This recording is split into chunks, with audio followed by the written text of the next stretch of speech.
Welcome. I am very happy, excited to talk to both of these guys about their relationship. Robin Lopez, Brook Lopez. You know how many years you have in the league together, right? Do you know the combination number of years in the NBA? Do you know the number? I was always a fuzzy, so I left all the math stuff up to him. He's 16 years. He's 18 years. Yes. It's a remarkable story. Twins. Congratulations on all your success. I know you guys want to talk about comic books and Disney. We will get to that because I suspect you're overgrown toddlers in this way. Your love of Disney is very strong. I haven't seen a lot like it. We'll get to that in a second, but I wanted to talk to you first about your relationship. So, Robin, what would you tell me is your relationship with Brook? How would you articulate it to somebody who's a stranger? How would I articulate it? I would say it's very active through Facebook Messenger. We don't have our own one-on-one. We do have our one-on-one chat because everybody has the chats. But the most active chat we have is a group of 3 or 4 friends. We don't really message each other one-on-one, but through that group chat, we rib each other. There's nothing super genuine exchanged. I don't think anything needs to be, but yeah, that's what I would say. Yeah, I mean, it's funny because, like he said, it's never really direct. Even if he's in the chat and I need something from him or I have to say something to him, it's, hey, Ryan, or hey, David, how about this idiot over here? Can you tell him this? Or I need this guy to do this. Why won't he listen to me? Stuff like that for some reason. And of course, we're closer than close can be, but we also don't really speak to each other that often. It just kind of makes us out to be cowards, I guess. I don't think I'm understanding, though, because insults are the language of intimacy among men very often. I don't, are you guys, I don't understand why you wouldn't be talking directly to each other. I don't know. I guess you're going to get some exclusive stuff here because this is exclusive to even the two of us. We can really air it out right now. Like, what's the deal, Robin? What's the deal, Robin? I've been waiting years to hear that. Wow. A real non-answer. Not even an answer, just a non-answer. I don't know. Maybe it's just that I don't ever want to seem like, I'm asking him for something or bothering him something or being a burden at all, We always know that we'll be there for each other. We got each other's back at a moment's notice, drop of a hat.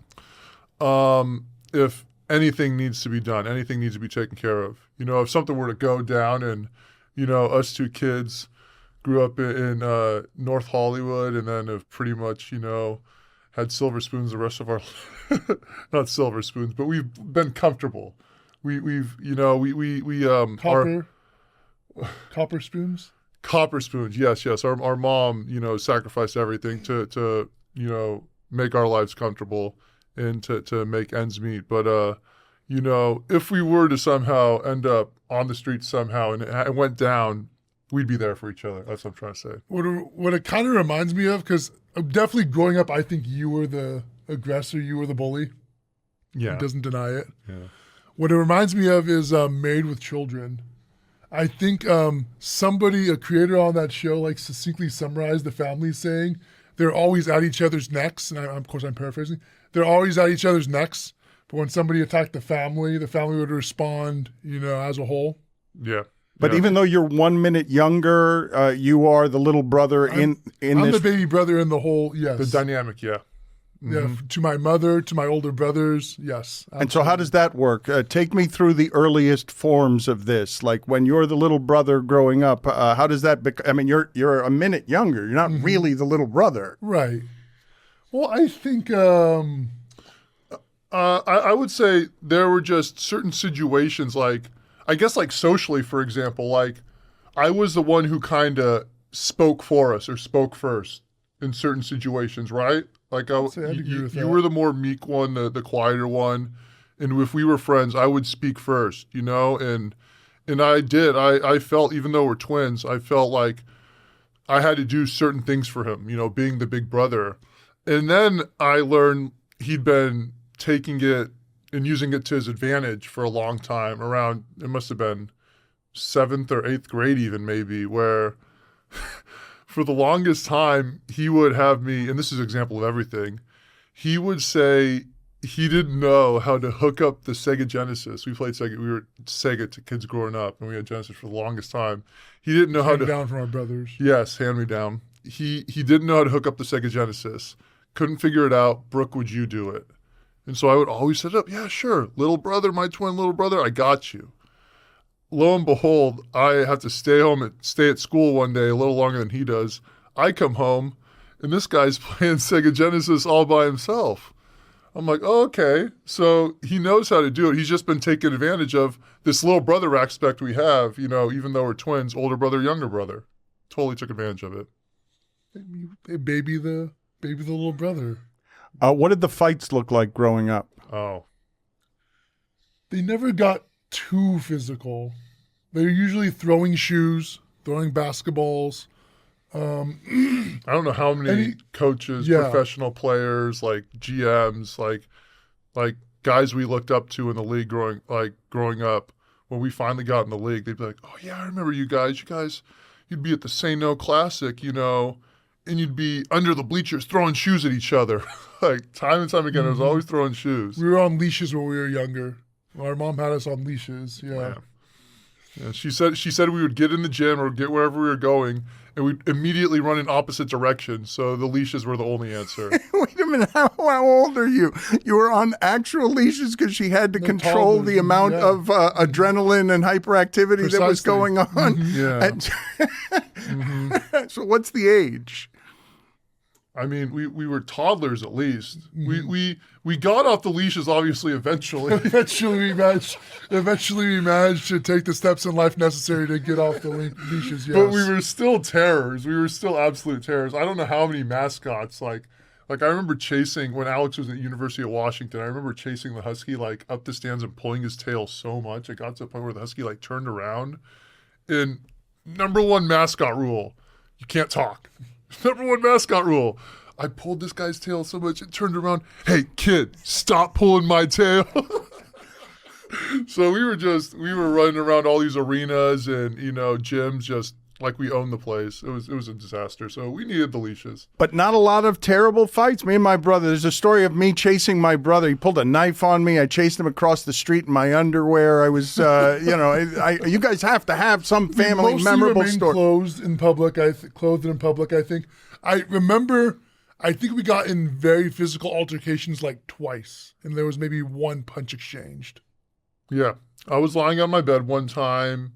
I must have said something. I must have mouthed off. And he came over. You would never mouth off. Yeah, thanks.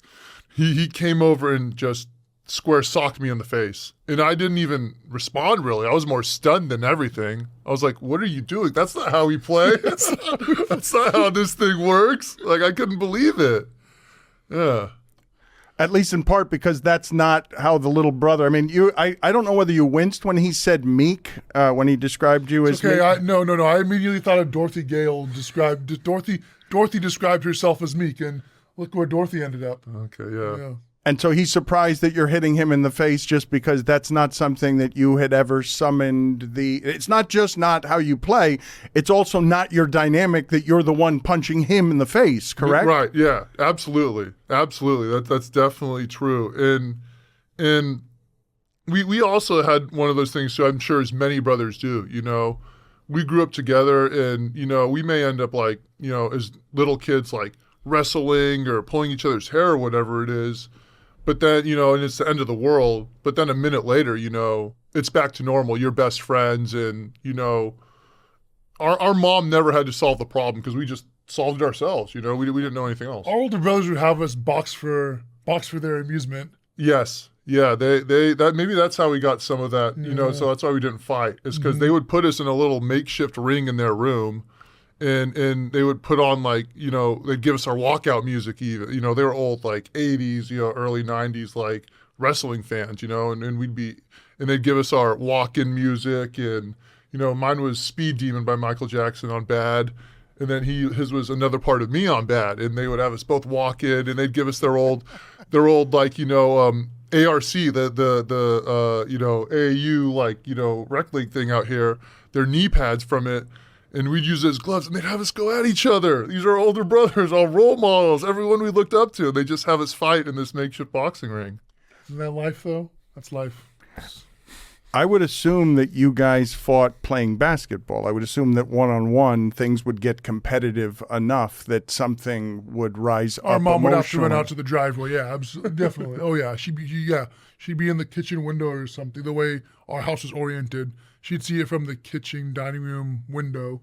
Our tempers were rising, and she'd have to run outside to mostly protect her garden. But even as pros, you guys would play one-on-one in the off season, correct? Oh, yeah. Even deep into your career, who's got the upper hand there in the history of you two playing In each terms other? of fiery tempers, or Well, I just mean winning the games. winning the games. I mean,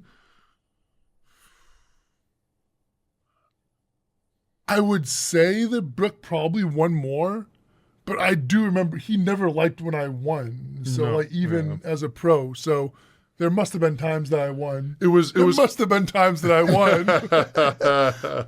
That's it's funny because like I obviously I don't take losing well. I don't enjoy losing. I can't imagine many pros do. You can't get to that level, at least some level. But it's different. Absolutely playing against you. Like even like at Stanford practice, or when we were on the Bucks together in those practices, in games, in actual NBA games when we would play against each other, I feel like there was always an understanding between coaches or teammates or refs or whatever it was, and it always got a little extra. They kind of just let us go at it almost. It was like, I don't know if it was for their amusement, like it was sport within a sport, but it would definitely be a little extra thing than normal just, winning and losing a game in basketball.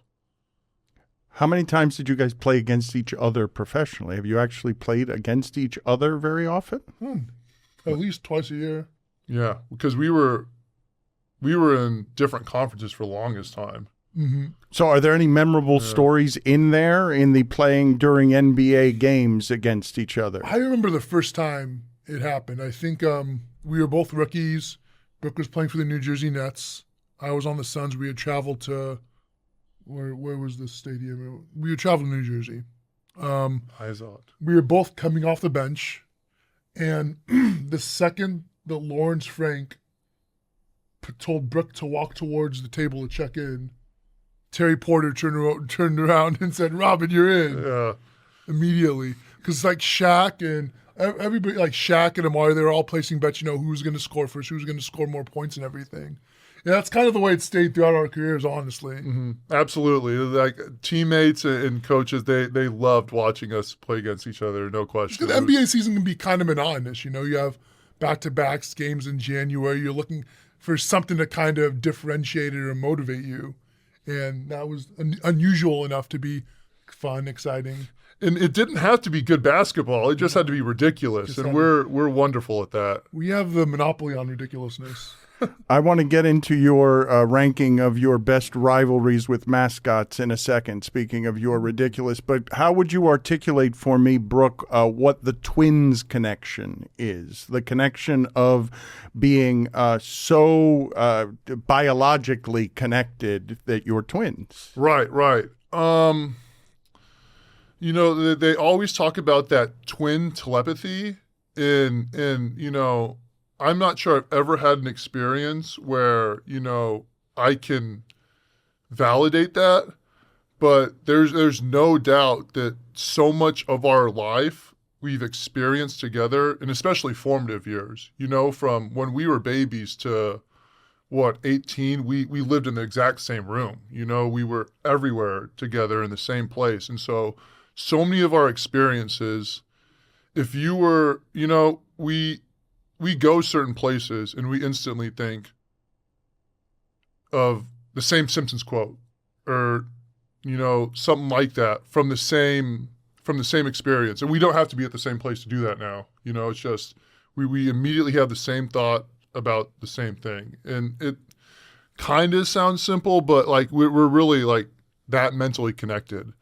And of course, the one place it was bad for us is because then we usually pull out those Simpsons quotes and get someone to laugh, and they don't know that we're ripping off the most popular TV show of all time usually. But that backfired when we went to the Simpsons table read and realized we couldn't have a normal conversation with any quips. Any of our jokes. All the jokes are just ripping off the Simpsons. Yeah. So, Tell me about the Simpsons table read. I mean, you've ended up in some pretty, I guess, literally cartoonish circumstances because of where your interests lie. that was incredible.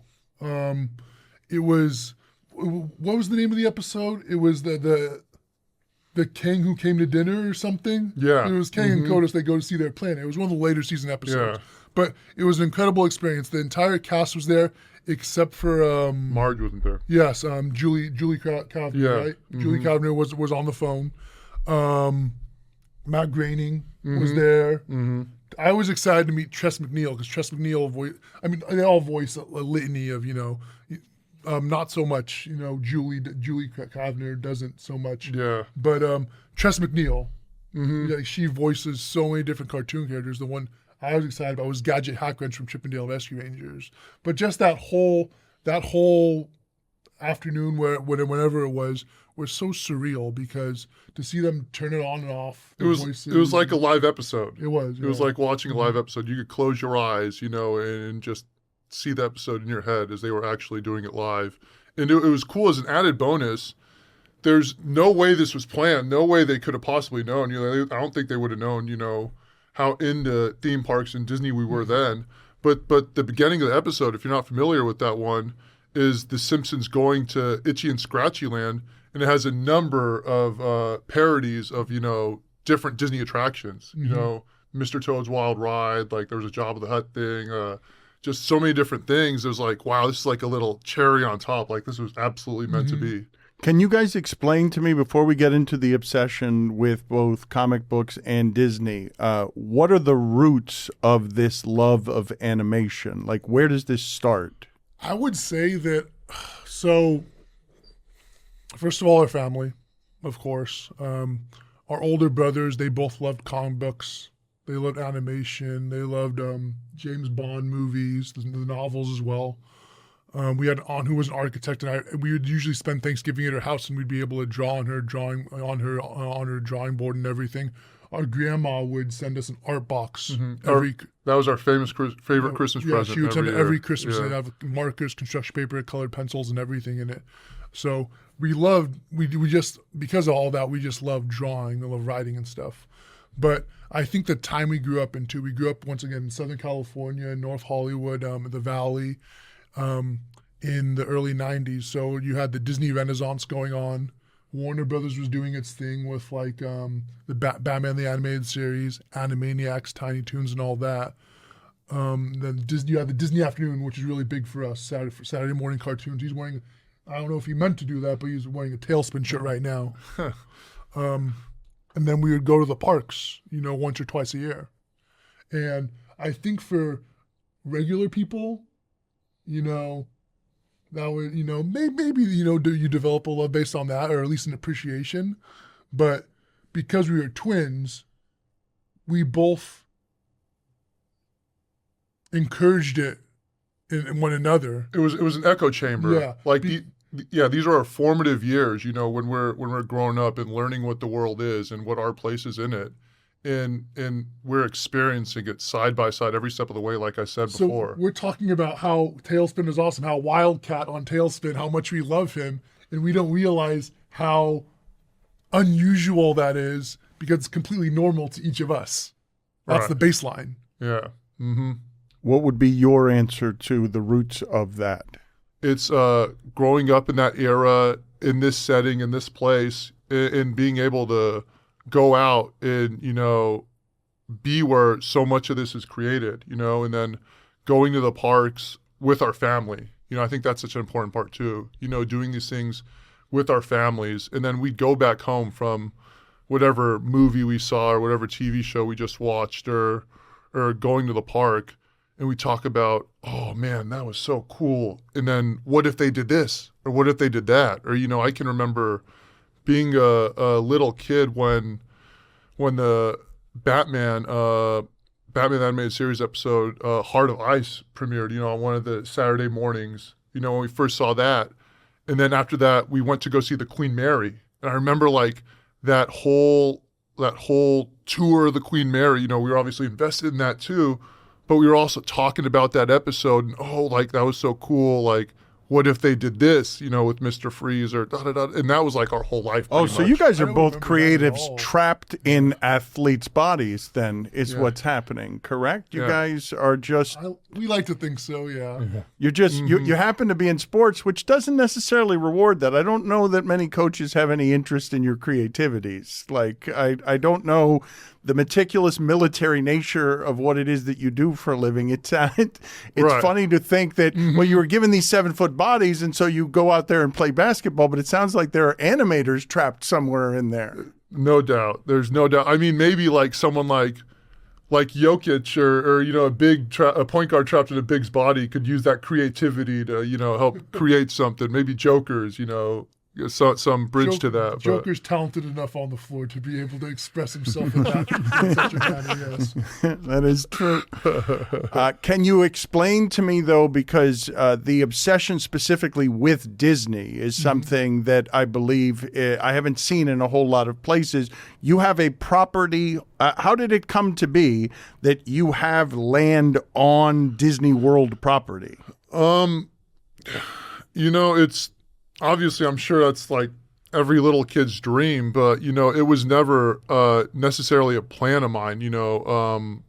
And I always imagine, I'm born and bred Cali guy. Like we said, we grew up in LA. We did middle school and high school in Fresno. We went to Stanford. Like we're all up and down, like through and through Cali guys.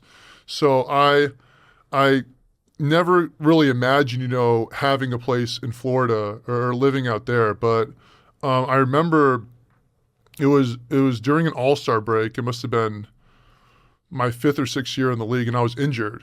So I was visiting my girlfriend in North Carolina, and we were hanging out. And my older brother Chris sent me a Yahoo article. He texted me a Yahoo article and said, "Hey, Bro Bear, they're building property, they're building houses at Disney World. You should check this out." And I was like, "Oh, that's cool." I was in my 5th year in the league. I was like, I don't know, if it's realistic to buy something like that, but I'll look at the link. And I looked at the link, and it was just the coolest virtual walkthrough of houses. It's literally it's just by Fort Wilderness.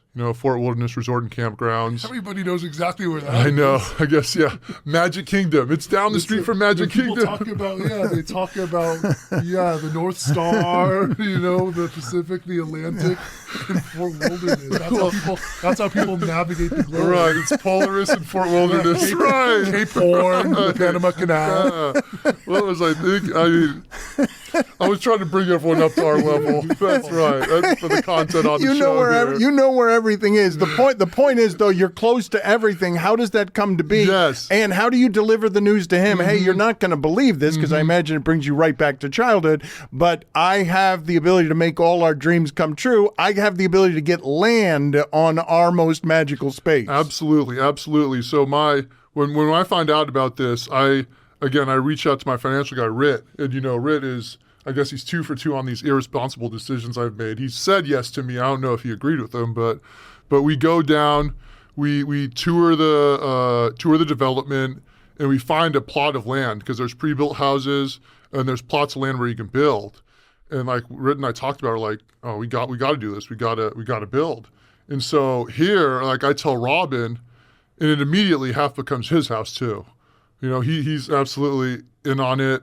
And what was so fun with the house is having it on Disney World property. It gave us a chance, to flex some of those Imagineering muscles that we'd Well, you always talked about when you coming home from Disneyland, wouldn't it be cool if they did this? Wouldn't it be cool if they did that? Yeah. So he kind of looked at it as if I were designing something in the parks, This is what I do with the house. And so the main section of the house is, I try to keep it pretty traditional, pretty, classy, but once you get into different rooms, I figured I was like, all right, I am a Cali guy. Disneyland's my home park. I want to bring Disneyland to the East Coast and theme each room after a land in Disneyland. So I have my Adventureland Lounge, my Toontown Suite, a couple old Tomorrowland and new Tomorrowland suites. Got to do. There's so many different versions of Tomorrowland. Got to have multiple Tomorrowland suites. The guest house is Critter Country and Frontierland.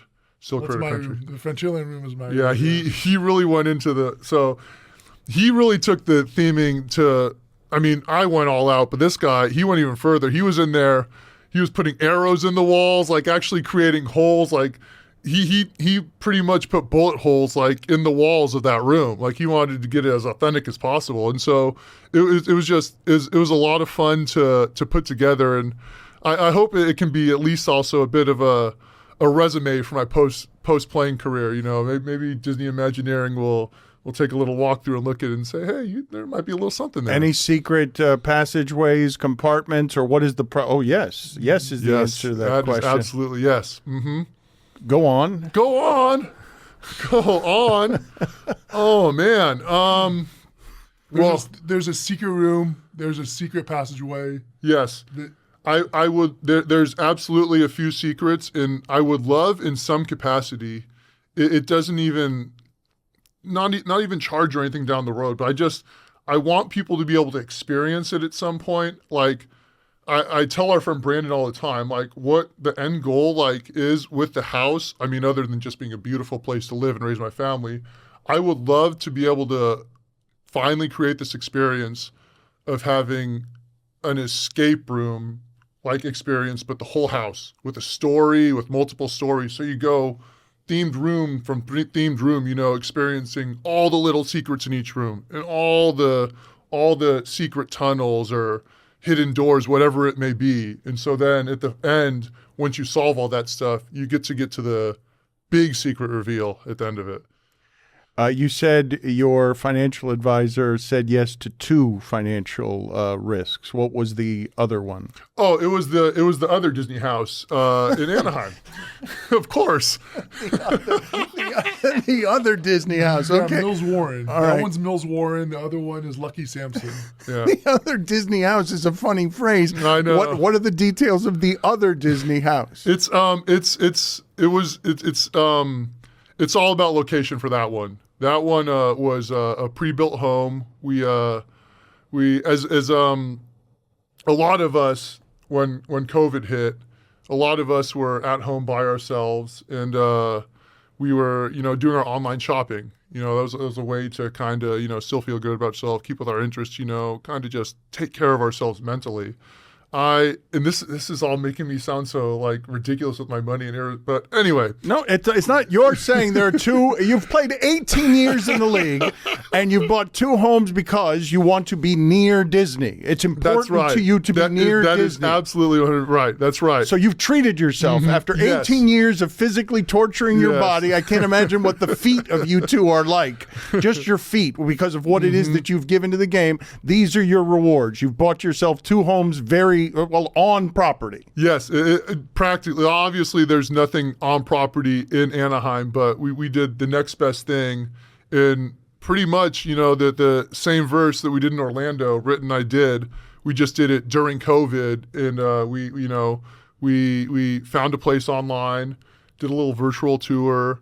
We flew out safely during COVID, checked it out, did a little walkthrough. Loved it, and I've loved it ever since. And we're like, this is the one. Well, you got to give us some tips and hacks, some do's and don'ts. Like, you guys are veterans, you're masters. You've got to tell people how to properly do Disney and how not to properly do Disney. You want me to do that? You're there almost every day. I might be, my perspective might be so warped. I want. What's something like, because I can, I'm fortunate enough where I can go in and I love it. Like, cause like my wife and I will be like, hey, you want to take Julian and go do the Haunted Mansion real quick? And we'll literally go in and do one ride and be like, all right, let's go home and get in down for nap or whatever. Like, and I'm so fortunate. So like, it's like a dream come true. So you take this, you feel this one. We get there at the, just about when park opens. and we're there till park closed. I'm actually really impressed that when Julian's in the park, he doesn't complain at all. How old is he now? He's just over 2 months. Right, or 2 years, just excuse over me. 2 years, just over 2 years, and he doesn't complain at all. Like, and we're there for a very long time. I think that's the best way to experience it, because especially at Disneyland now, because it's so many people come like after 5 after work, so you have so many locals coming to the park.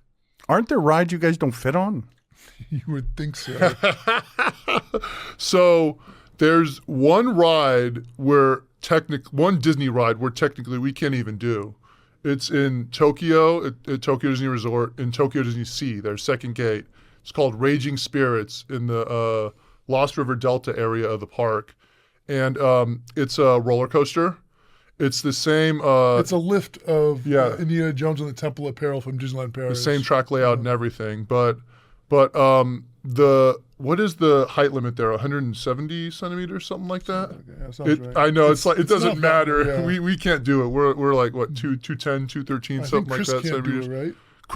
Chris might be able to do it. He might be close. Yeah, he's 6'7". Or you know what?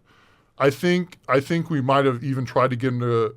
We might have brought him up because he was like, if you guys can't do it, I don't want to do it. But we tried to bring him up, and they might have got him right at the This is what they do everywhere we go in Tokyo. Yeah. They see us at every ride and they go, no. You can speak Japanese. Yeah, I can. I've been learning it so I can tell them, yes, we can ride this ride. You met your wife at Disney World, Yes, right? at Disney World. What is the backstory there? When we got in the league, we would pretty much, we started going every summer because Disneyland was our home park. We went once in 1990 as a family, and there's like little, like tiny, some of my first memories are of Disney World. There was a basketball. The AU Nationals were in New Orleans, right? Yeah. And so our mom drives everywhere. She loves driving, great driver. So we drove from LA to New Orleans, and she figured since we did that drive, we'll just go all the way and she'll take us to Disney World. And so that's what we did. And so after we did that, we always wanted to go back, obviously. We couldn't afford it. We couldn't afford doing it. And so one of the first things we did when we got drafted is we went right back there. I mean, we did all the international parks, treated ourselves a little bit. But so every summer we would go back and we'd bring friends and we'd do Disney World, and we'd stay at a different resort. And on one of those trips, I met her at Animal Kingdom, just off a passing glance in a store. And she was on vacation too. She's from North Carolina. And so for them, it's, still they would drive down all the time. But, that's her home park. And so, it met from there. I just gave her my number, asked if she wanted to hang out at all or anything like that. And it went from there. We first hung out first night, I think let me think. Oh, she's going to kill me for this. It's not good. I'm trying to think if it was Studios. I think it was Magic Kingdom first, actually, because I remember we had a great time, and we went on Splash Mountain, which, favorite attraction. Like, it was a dream, and it just went from there. She also has to understand your Disney obsession, correct? That's a deal breaker if she does not. It has to be accepted. It has to be loved. It has to be... It is. It's not it's obviously, I mean, I don't know anyone who's at our level, but she's on board with it for sure. She's accepting, and she's very understanding when it comes to certain things. Like, I couldn't have gotten more lucky. What is the number of days a year? I'll leave this questioning alone in a second, but what is the number of days a year that you will go to one of the Disney parks, both of you? Once again, our answers are probably different because Brooke does live right by there. I have an app that tells me how many theme parks, and I track all the rides and everything. So let's see the stats for. While he pulled his app up, I was actually good this season. I tried to be responsible a little bit because my teammates and they depend on me actually showing up for games. So I ended up going about once a month this season. Which all things considered, I That's could have gone restraint. nuts. That's exactly. restraint for I'm you. Proud You're proud of myself. yourself. Yes, exactly. I am very proud of myself. You were a disciplined professional exactly. about your work life, Yes. and you didn't get tempted by the literal Right. cotton candy over there right near your house. Exactly. Oh, you are a good big brother, We finally grew up. right? You're going to give us some stats there? I'm trying to pull up the 2025 year in review. All right, we'll wait for you. That's fine. I've got plenty more questions here as we wait for that. Give me your mascot rankings in terms of your favorite beefs, rivalries. Favorite beefs and like rivalries. you've got. Okay. I don't know how many you have. What is the total? I think I fought with all of them except Battled for Crunch. them all. Yeah, except for Crunch, the wolf from the Timberwolves. He's a lone wolf. He is, yeah. He does his own thing. And I admire it. I think number one would probably have to be Benny the Bull. Just because I got to play in Chicago as well. So not only was he one of the first mascots that I feuded with, but we also got very close. We became best friends.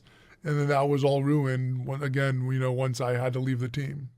So that one's very personal. Who else would I put there? I'd probably put the Toronto Raptor would be on that list. Hooper, the Detroit Piston, was the first. Hooper, yeah. He was the first mascot. It was that silly string attack. Yeah. Then I'd round it out. I'd say Stuff, the Magic Dragon from Orlando, and I'd say Rocky from the Denver Nuggets. It's a good solid top five. I think so. How has the wolf escaped your gaze? What has happened with the wolf? Why will the wolf not engage with you? There's a blemish on your resume. Why have you not? Why have you not? Why have you not found a way to Do I have feud? to unretire? You got to find a folding chair, brother. I know, right? But why is there only one that you haven't feuded with? I would think that you would be obsessed with feuding with the one you haven't gotten. The opportunity just never came up. That's too bad. I'm it sorry never about that. You're going to have to buy some Timberwolves season tickets. Yeah. See if your luck changes then. What are some of the things that people wouldn't understand that are just daily inconveniences for you that come with your physical size, that the world is just not built for you? That's a good question because everything seems kind of normal to us because we've been this tall for so long. I think the biggest one for me is just flying. I've always got to fly first class or business class. It's more of a, Well, but I would assume that you can't go to a normal hotel and just shower. You can't. The shower head's not going to be where it needs to be. That's not a big deal unless you're on a cruise or something. I mean, you have to remember too. Like we've been this tall for what? I think we were 6'7" our freshman year in high school. And then we had a growth spurt from 6'7" to 7 foot between freshman and sophomore year. And I can remember coming into the same classrooms at San Joaquin Memorial and hitting my head on the doorway, first day back at school. And I never did that again after that. That was it. Like I've ducked ever since then. It's embarrassing. I know, right? But that taught me. That was it. My body immediately adapted. It was kind of crazy. You only have to concuss yourself one time to learn the lesson. Right. Yeah. Mm-hmm. I mean, I guess not to get back to the theme parks, but like you mentioned earlier, like trying to fit on rides. Like there's it's funny because there's kind of an art to that for us. Like we know which ones, they're always saying cross your legs and do this and do that, but for us, we've kind of figured out how to, how exactly we have to position ourselves to get on each attraction. It's a little tight fitting. And I think, obviously day-to-day life is the same way. People ask about beds. I usually curl up anyway, so I'm not all the way extended. Kids are always looking to sort of fit in. I remember having a conversation with Kevin Durant, who said in 5th or 6th grade he was praying that he would be shorter. He didn't want to keep growing. What was it like to be a 6'7" freshman in high school when you're just sort of trying to figure out testosterone and everything else? I think in that regard we were fortunate to have older brothers. Because we always wanted to be like them, even when they were younger. I think they picked up basketball probably our oldest brother probably picked up basketball sometime in elementary school or something. But we'd been playing basketball as long as we could remember because we would go to their games. We watched them play. We wanted to be like them. Some of our earliest memories, I remember going to the Campbell Hall gym. Yeah. And watching Alex play basketball. So it wasn't awkward. It was it was your normal because your older brother sort of pioneered you in, and so it wasn't something that was abnormal. Yeah, totally. Like I can remember, oh man, it broke my heart. I remember our niece Alea, like she's tall as well. Alex, his eldest daughter. I remember, and she's tall. I think she's tall as well. You said that. Yeah, but I mean, I wasn't sure because I'm just trying to say because the story, like I remember when she first got taller than her mother, and she was still kind of little, and she was crying. She said, "I don't want to be taller than mommy. I can't be taller than my mommy, right?" Like, and I was thinking about that. I was like, man, like that's something I never thought about before, right? Like that's the person who takes care of you, raises you, like. And like to be bigger than your mom, like, and so it's like it is something that's very interesting. But yeah, I don't think we ever really had like an issue with that. I don't know if it was because we were just like introvert, dorky too, or something like that, and maybe we weren't aware. But like I think we were pretty comfortable for some reason. I don't know. Your mother was a swimmer, correct? Like Yeah. where does the love of sports in the house come from? Probably mom and dad. Like on her dad's side, I think there was a pitch. One of his brothers was a pitcher for the Orioles or something in the 70s. But definitely like our mom, it helped that she knew exactly what we were going through. It was both a blessing and a curse because when you have those morning practices in high school and you don't want to get up, she would be able to counter. Well, we would go through those torturous swimming practices. And if you've ever seen a swimming practice, those things are brutal. Yeah. They're swimming, back and forth, lap and lap, getting out of the pool, doing crunches, push-ups, and everything. Yeah, she would talk about getting up early in the morning and do it, and then coming back late at night, getting back in the pool. And it's our mom's side of the family in general. We had no quarter. No, we had no chance. She's more intelligent than us too. She swam. Our grandma was a gymnast. Our grandpa on our mom's side of the family played basketball as well. Let me see if I can get this just right. He played a bit. Was it the Steel League? Like in an industrial league. Yeah, some industrial league in the Midwest, and he played for Allen Bradley, which was where he worked. Of the Bradley Center, and he got an offer to join up with the NBA when it first started, but he didn't pay enough at the time. He had his family to support, so he couldn't do it. But years later, I was, when I first signed with Milwaukee, I was reminded of all this, and it was very cool because I got to, I went around the city with Mom, and she pointed out, the hospital she was born at and where her grandma used to take her walks through the park and all the, different Polish neighborhoods, German neighborhoods, everything like that, it was cool, a kind of full circle moment to see all this, obviously where I come from in history in general, but sports history as well. Do you guys have much knowledge or connection to the Cuban parts of your history, the Lopez part of your history? Not a lot, honestly. No, our parents divorced when we were, I think, even before kindergarten. So no, I respect it. I enjoy being Cuban. I actually went to Havana after COVID when the NBA started kind of doing some of those baseball style trips where you'd be in like Miami for 4 nights. On one of those days, I flew to Havana for the day, which was kind of cool to see. How was that? What? That was something I'd always wanted to do. So even to be there for, I was probably there for 12 hours or something. That was really cool to see. What do you guys remember in terms of the challenges in your upbringing, like the obstacles that had to be overcome to get to the things that you wanted to get to? Growing up, again, our parents divorced when we were very young, but, our mom was a public school teacher and she had the 4 of us boys to feed, 4 of us big boys to feed. But, I think she sacrificed so much and worked so hard. We never really felt like there was anything to want or need. We felt like we had everything we had. I mean, she was, teaching full days at school, coaching swimming later on. I can remember going to some night classes with her, when we were really little, and at the same time, ferrying 4 boys around, getting Alex to his practices and then getting Chris to his practices. 2 of them on leashes. Right, 2 of them on leashes. Yeah, doing literally everything. And I mean, she made it. I mean, I just listed off all of that, and she made it seem effortless. I mean, she got it all done for us. Again, we didn't worry about anything. How did she do that, Robin? Oh, I think part of it, I was going to go to our oldest brother, Alex, who's probably 11 years older than us, 12. So, yeah, he's 76, and then we're 88. Yeah, right. Is he not 77? It's not Star Wars 76? Okay, whatever.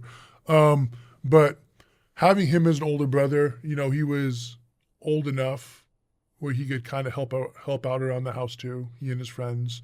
But also as far as basketball goes, he was somebody, I think had the roles been reversed, had we been the older brothers and he'd been the youngest, I think he would have been in the NBA, because he was somebody who, he was trying to, they were trying to figure out, what do you do when you want to play professional basketball then with him? He was the firstborn. So, it was like, how do you go about getting an agent?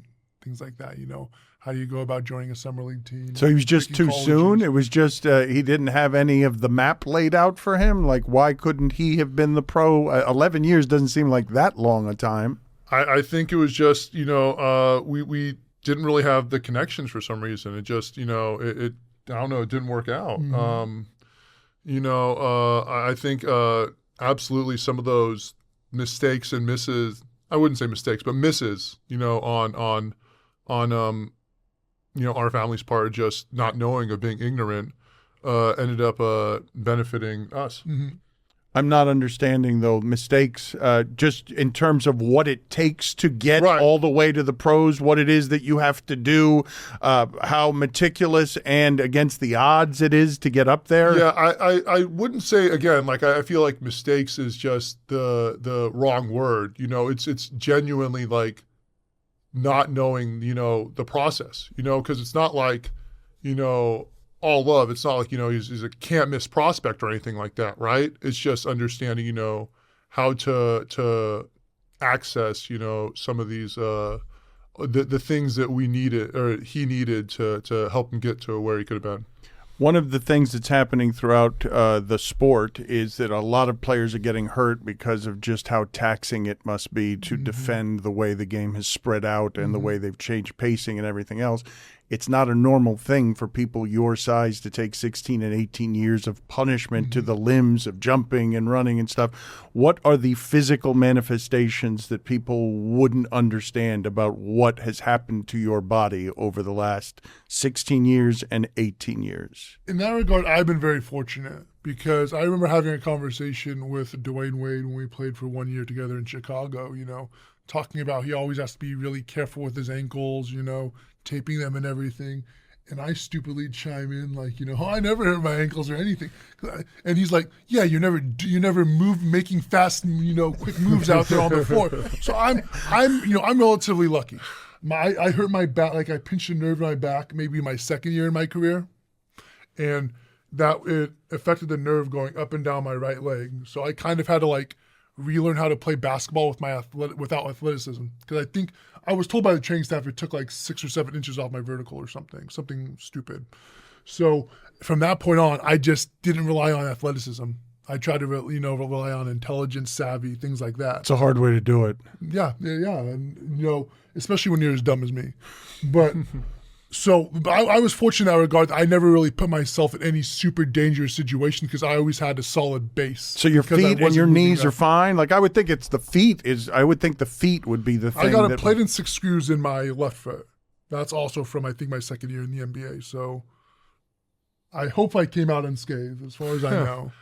Yeah, I had a number of foot surgeries on my right foot. I must have fractured that thing 3 or 4 times at least, and I had a screw put in there again, 4 times on the 5th metatarsal, all the way on the right edge of my right foot on the outside. And the screw kept bending because enough blood couldn't get to that exact spot to help promote the healing, so it kept bending, it kept fracturing.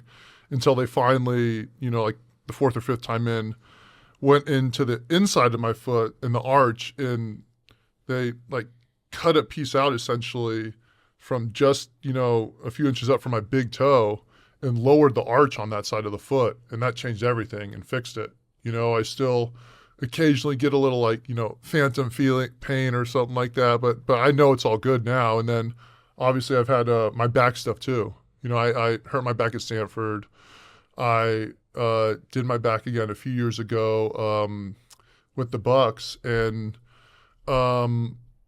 fortunately both times the surgeries were super successful, and I immediately felt better, like literally like coming off the table, like standing up, like the sensation you mentioned down my leg was gone.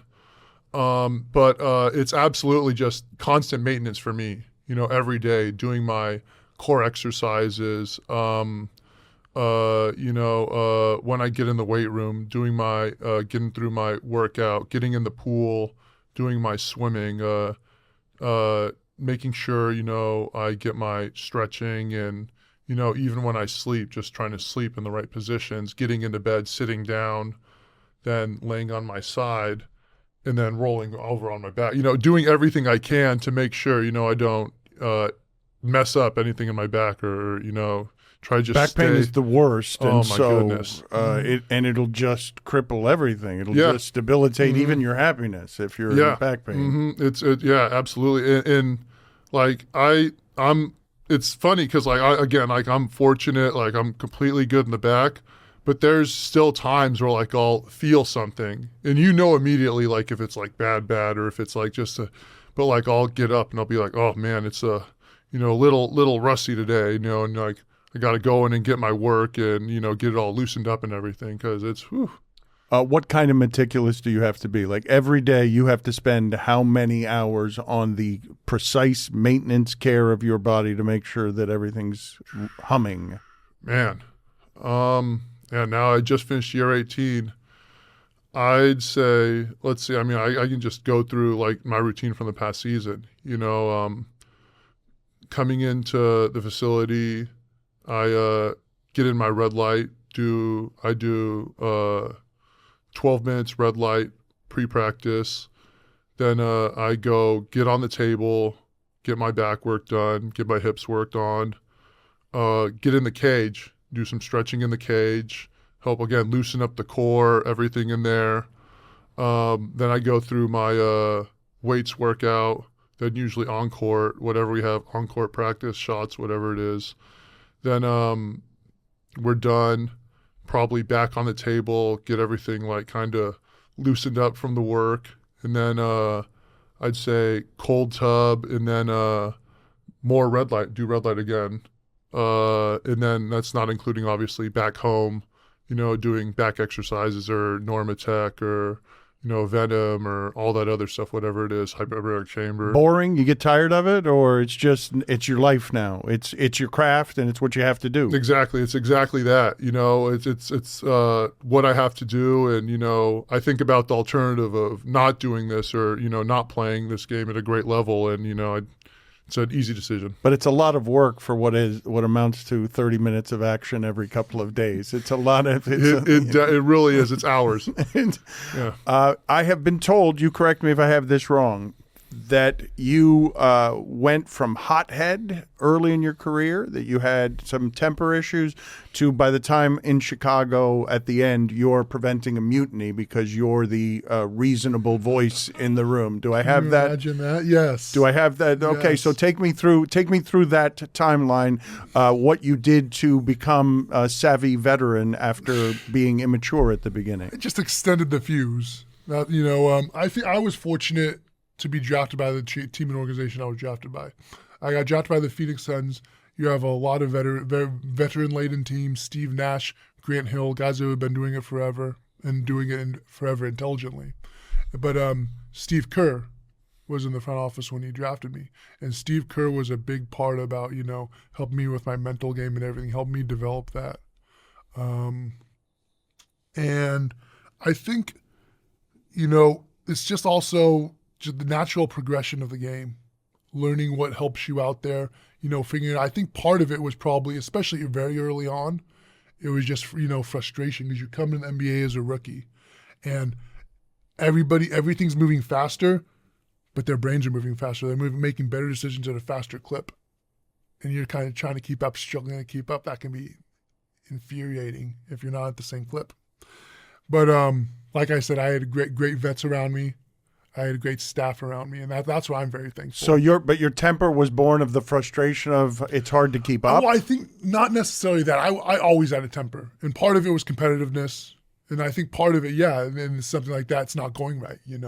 Things aren't going right, and so once you figure out how to control that, to kind of harness it. You see guys now, they harness it. But how did you figure that out? How did you? A lot of talks, just a lot of talks with guys. Kind of figuring out what exactly your role is on the team. Phoenix, my Phoenix years were kind of tumultuous. With injuries and coaching changes and stuff.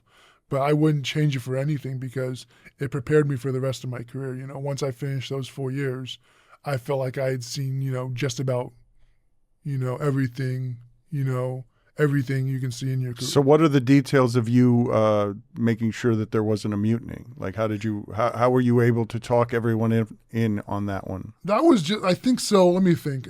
I had 4 years in Phoenix, a year in New Orleans, 2 years in Portland. So that's 7, right? That's 7 right there, right? I don't know. If I'm right on that. I'm not helping you. I told you I'm a fuzzy. 8 with New York, and then by the time I got to Chicago, it was 10 or 11 years at that point because it wasn't my first year in Chicago. So Jim Boylan had just become the head coach. Why did you look at me like that? That's that twin telepathy. Yeah, right. Whatever his thoughts were there that would get him in trouble. Yeah, I can't say that. He looked at you, but you know what I'm talking about, right?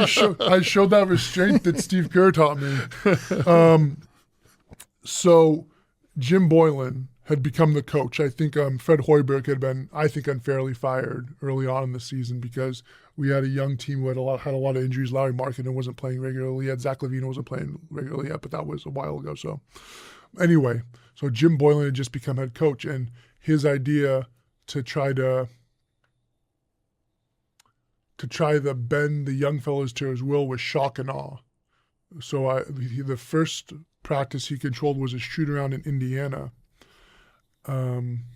And typical shoot arounds, they can go from like 30 to 45 minutes or something. That shoot around was 2 hours. And people were doing push-ups during the shoot around and everything.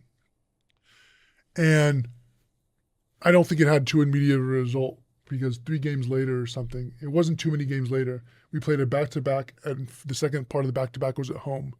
We got absolutely waxed by the Boston Celtics. We must have lost by 40 or 50. I think it was the biggest loss in Chicago Bulls history. And, after that, you kind of, as an NBA player, you're kind of like 50-point loss. There's things to learn from that, but it's one of those nights. I go home, I get my food, get my, stuff done at the arena. I just head home.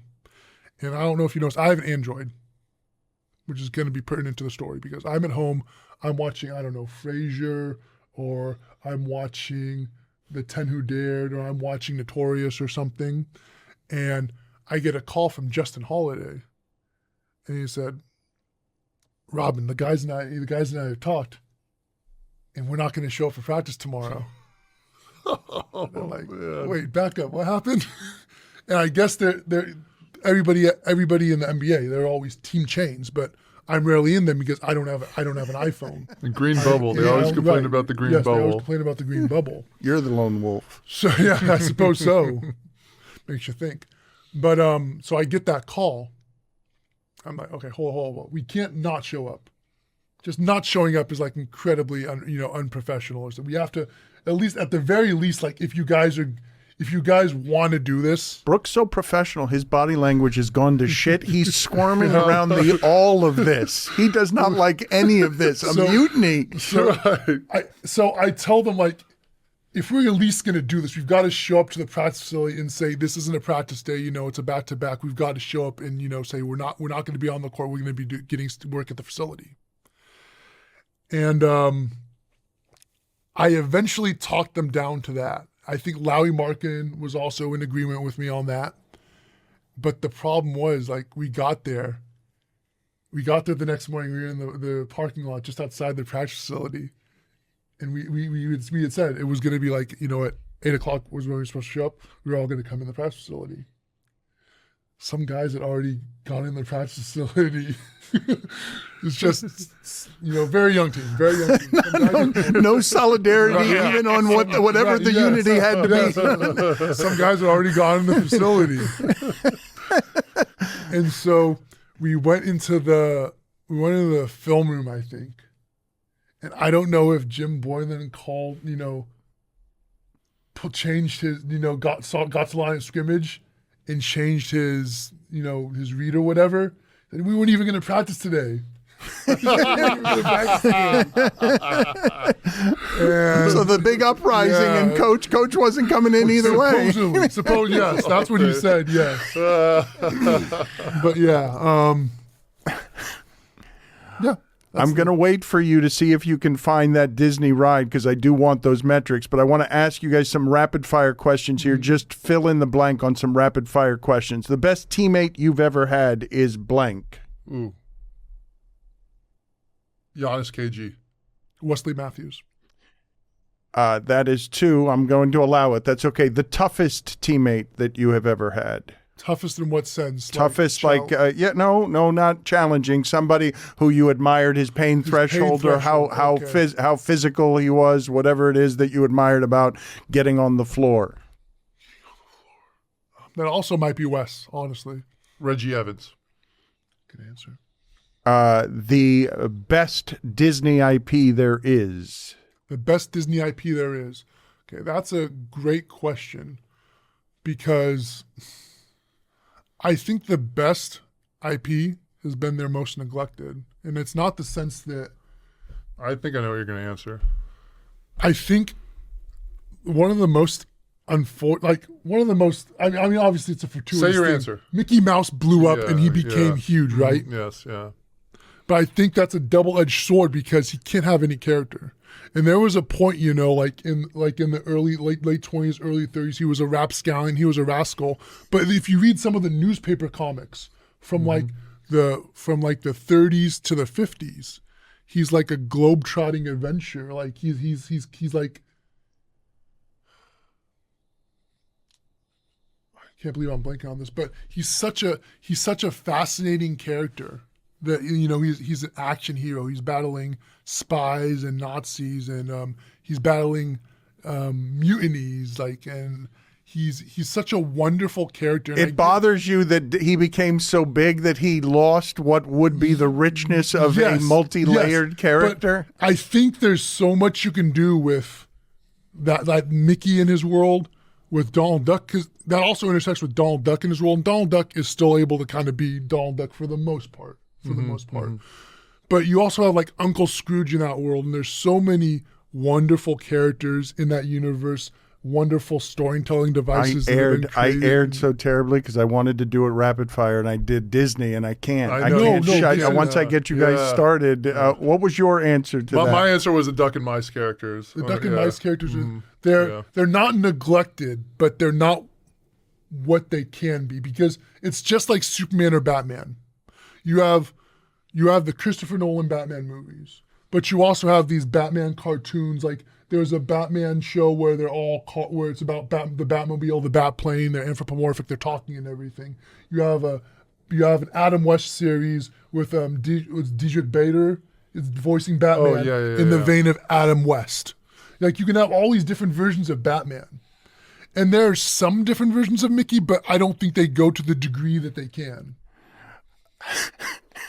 I love how much you guys love this. I genuinely do. That's something we really want to do, and it's not just with Disney stuff. We want to be able to tell stories. I think that's what we love about the parks, about movies, cartoons, comic books, and everything.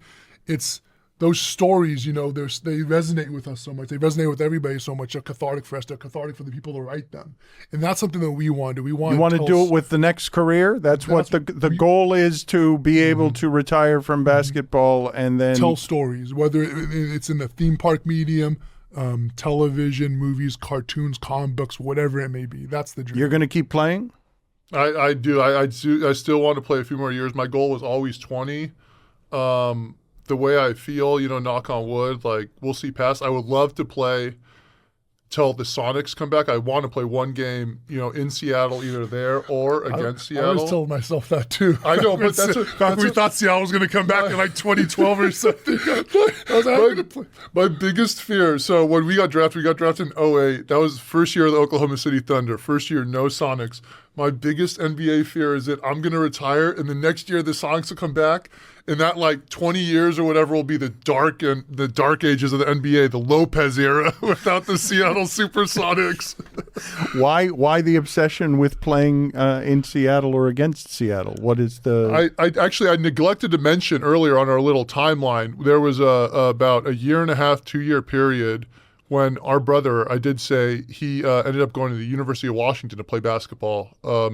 And so he got a little homesick when he was there. So our whole family moved up to Whidbey Island, which was like an hour's ferry ride from Seattle. And it was just the most beautiful situation ever. It was gorgeous. And so at that time, that was the year the Sonics went to the finals. The Mariners had Griffey, A-Rod, Randy Johnson, Edgar Martinez. I mean, we can go down the whole roster. Look at his hat. Like, it was like a lot of exciting stuff was happening. And so, we still have a lot of fond memories of that. Doesn't help that as great as the Oklahoma City Thunder have had so many amazing, incredible players, but they've also had terrible uniforms. They have a terrible like logo and everything. The and branding, aesthetic. it's night and day. Yeah. Yeah. Mm-hmm.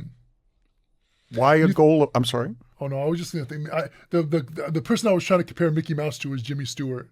Yeah. Because you have Jimmy Stewart like in Winchester 73, and he's completely different. He's completely different from Jimmy Stewart and like Mr. Smith Goes to Washington or something, or Harvey.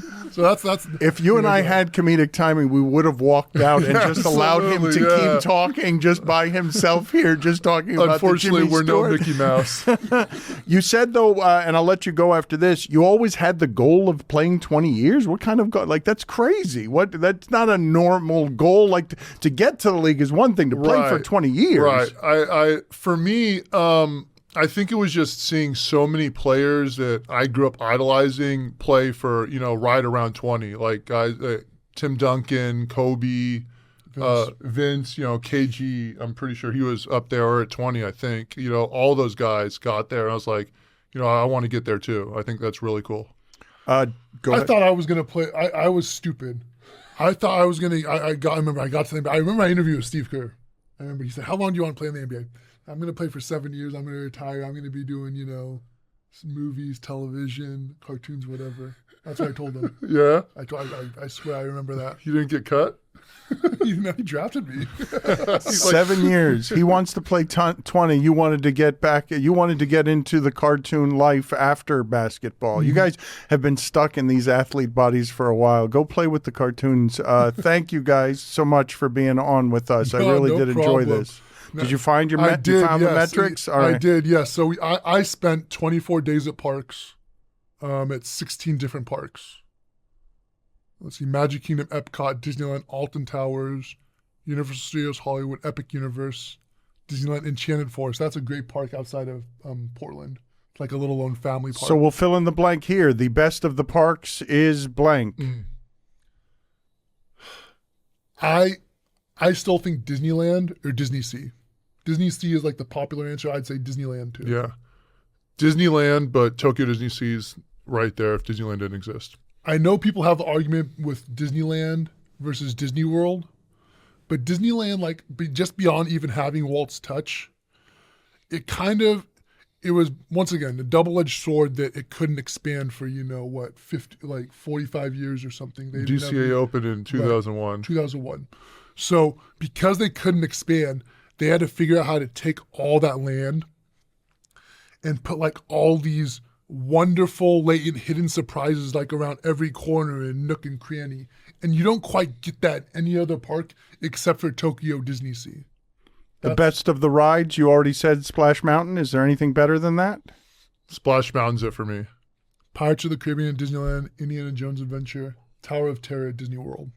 You have a problem with his list? No, I love, because I love the Indiana Jones pick specifically, but obviously Pirates too, because Indiana Jones for me, and I love Rise of the Resistance, the Star Wars ride in Galaxy's Edge, the relatively new one. Like, incredible experience, 3 different ride systems in one. Obviously, the characters in it are an issue, but like, I absolutely, they knocked it out. It's easily fixable. Yeah, totally. But to me, the combination of a thrill ride and those ancestor attractions of Pirates and Haunted Mansion, like the all-time 2 stone cold theme park attractions, like pretty much everything, derives from in some way. Like Indiana Jones is like that combination. Like, it's such a perfect package. Like, you actually believe they built that temple. You have an authentic lightsaber, do you not? Like, do I have this right? Do you have like a collectible lightsaber that would be? Am I wrong about this? We don't have any movie-used lightsabers. We do have what movie props do we have? We have Sark from Tron. We have a couple astromech droids. R2 units. Yes, those were used at the parks. Yeah. Like C-3PO was used for. What is the most prized? What would be the most prized possession from among these that you have? That so the 2 that I would pick, I would say either Jose from the Enchanted Tiki Room, the lead tiki bird, and then the other one is the Captain EO costume Michael Jackson wore in the 3D film music video Captain EO. We didn't even talk about Michael Jackson. I mean, you guys said it was your walk-in music back when you were, but we didn't even talk about your Michael Jackson obsession. As far as I know, there are 3 costumes. I know that Disney has one, Lucasfilm has one, and then we have ours.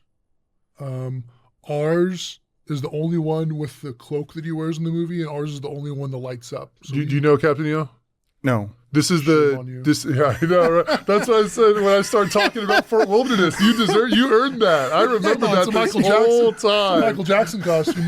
Michael Jackson Did you say shame on you to me? Directed by Francis Ford Coppola, produced by George Lucas. I'm so sorry. Why are you shaming me in front of the people? Whose show is this? Thank you, guys. We're going to talk more about Mickey Mouse and Jimmy Stewart. Thank you, guys. I appreciate it. No, thank you. This was a blast. We had truly a great time. Truly a great time.